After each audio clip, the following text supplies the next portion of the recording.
Hi children, 4th class పిల్లలందరికీ good morning నాన్న. మనం 4 క్వశ్చన్స్ కంప్లీట్ చేసుకున్నాం కదా దీపావళి లెసన్లో. ఈరోజు 5th క్వశ్చన్ చూద్దాం రండి. దీపావళిని ప్రజలు ఎలా జరుపుకుంటారు? దీపావళిని ప్రజలు ఎలా జరుపుకుంటారు? మీకు అందరికీ బాగా వచ్చి ఈ క్వశ్చన్కి ఆన్సర్, ఎందుకంటే మొన్నే దీపావళి జరుపుకున్నారు కదా.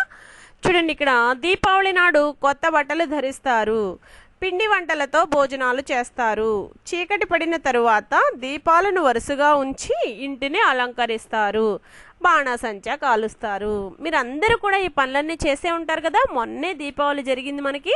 దీపావళి జరిగిన తర్వాతే మంచి క్వశ్చన్ వచ్చింది మనకి. మీరందరూ ఎలా జరుపుకున్నారో చక్కగా ఇక్కడ చదివైనా రాయొచ్చు, లేదంటే మీరు చేసినవి కూడా రాయొచ్చు నాన్న.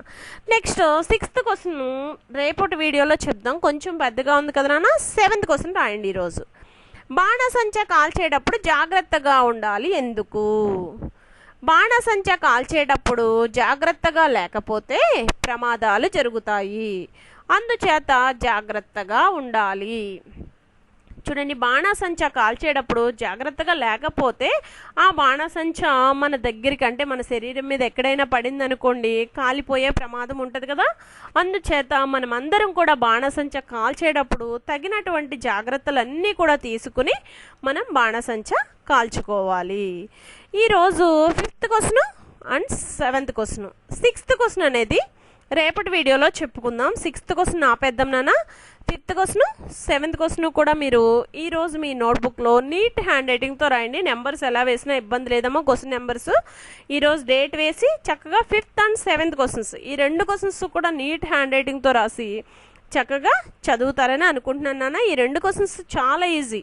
మీరు దీపావళి ఎలా జరుపుకున్నారు? బాణాసంచా కాల్చేటప్పుడు జాగ్రత్తగా ఉండాలి కదా, ఎందుకు?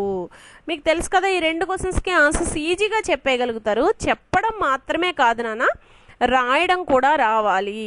మీరు దీపావళి ఎలా జరుపుకుంటారంటే, దీపావళి రోజు పొద్దున్నే కొత్త బట్టలు వేసుకుంటున్నాను, పిండి వంటలు చేస్తారు, దీపాలు వెలిగిస్తాము, టపాసులు కాలుస్తాము, ఇలా చెప్పేస్తారు మీరు ఈజీగా.